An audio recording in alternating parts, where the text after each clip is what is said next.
Sachin, thanks for your time. Absolutely my pleasure, Lisa. What's top on our agenda this time? Well, this amazing conference that's happening in your country, which defines what gold is going to be in this geography, but also has an impact globally.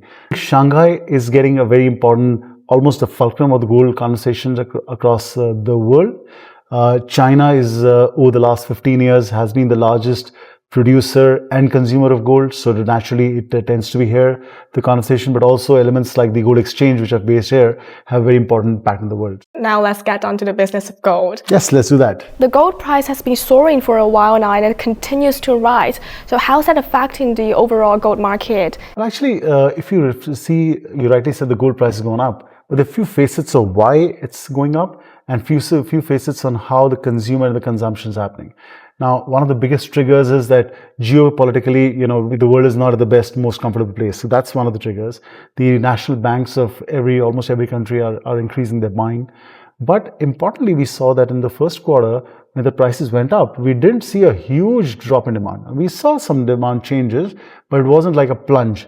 And hence, even in that consumption, jewelry sort of came down a certain percentage, but investment demand went up. And if you see the reflection of what this has done is that the sort of outside of returns that we're getting on gold over the years have been rock solid, have been quite strong. Starting mid-2022, global central banks have significantly increased their gold purchases. And specifically in the first quarter of this year, we see central banks of Turkey, China, and India boosted the most gold reserves.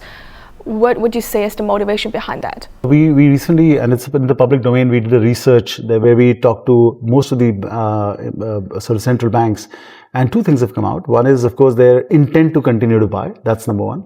I think the other thing is also, in a way, holding value within their country, and gold gives you a lot of leverage there. It's very fungible from that sense. These are the elements.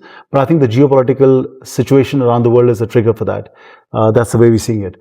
A lot of countries where the gold aspiration was high, like look at India, for instance, but we never had so much of reserve gold. It's increasing. So it's a good thing when you relate that to the GDP and other elements. So I think those are the elements that are impacting this change. One of the biggest triggers of consumption in the first half of the year has been the central banks buying, without doubt. It's been certainly impacting positively on the price of gold, on the demand of gold, and so on and so forth. Is it still a good time to invest in gold currently in Asia? And what types of investment are likely to prove to be the smartest? I think it's always a great time to buy and invest in gold, but I think look at for long term as to what's happening in the gold perspective.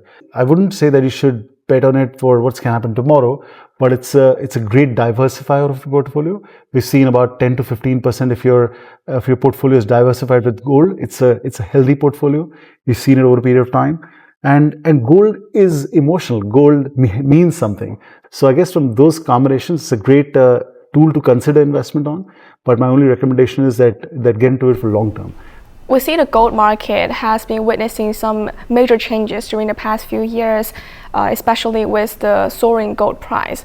So currently in this new era, what do you think is the main focus across the entire market? And any new topics are you going to talk about at the event this time? The future, it's going to be more around transparency, more around being responsible. For example, when you say the future of digitization and digitization of gold, that has an impact on how you mine, how you trade, how you consume, how you retail, and everybody has to work on it with an open mind. And I'm very happy to see these conversations where everybody is entering these conversations to shape a future. What role is China playing that? Well, China, I think this is China-centric, and China is the largest player of gold in terms of manufacturing, in terms of producing, in terms of consumption, and hence the role of China is very, very important. And I think it's almost leading the way in these conversations. Are there any more opportunities in jewelry trade or gold investment between China and India? I've been in the gems and jewelry space for long. World Gold Council is rather a new chapter in my life, but I was in the diamond business. And when I come from that business, I see so much of cooperation, so much of work happening between the Indian companies and the Chinese companies, right from like cutting and polishing happening in India to building beautiful brands and scale of retailing in your amazing country. And I foresee that even in the gold market, there is a different approach in terms of how gold has been able to connect to the modern consumer much beautifully here in your market whereas I think that's where we're catching up. In China, the way the industry is connected to the new age consumer via gold and what it emotionally means has been phenomenal. And I think for India, there's lots to learn there. The other part also is the scale of operation, right from running retail to running manufacturing. There's a lot of learning that can happen there.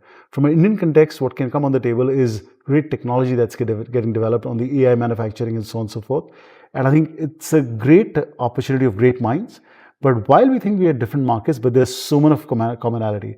And I think as someone who can say, if I'm from India and if I'm an ambassador here, I would encourage people to work together. As organizations start interfacing, start talking. I had a meeting in the morning with the Shanghai Gold Exchange, which I think is the gold standard of gold exchange. In India, we just started on that journey. So again, bilateral conversations and more conversations and just open conversations would be a great way forward. Sachin, thanks for your time. Absolutely my pleasure, Thank Lisa. you.